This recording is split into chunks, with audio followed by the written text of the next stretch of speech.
Maybe you've just noticed a new light popping up on your dashboard. You get out your owner's manual and figure out it's your security light. What does that even mean? And what should you do when you see it?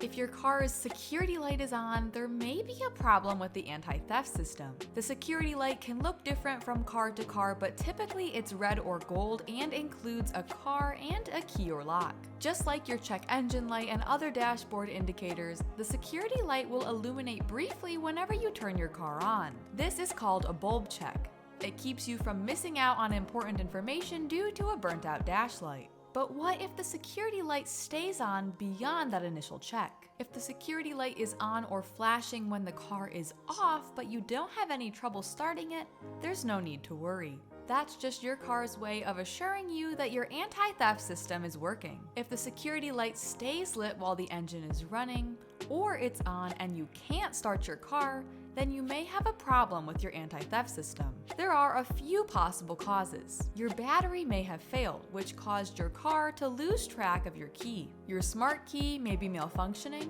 or your vehicle is experiencing locking and unlocking issues. In other words, a lit up security light means your car doesn't trust the key that you're using to start it. In theory, the immobilizer security system could have been triggered by an attempted theft, but it's more likely that there's a problem with your battery. To remedy the issue, start by trying another key. You may be able to bypass the issue if the car recognizes your spare. If a second key doesn't fix the issue, it's time to call a trusted mechanic to diagnose the problem and reprogram your anti-theft system.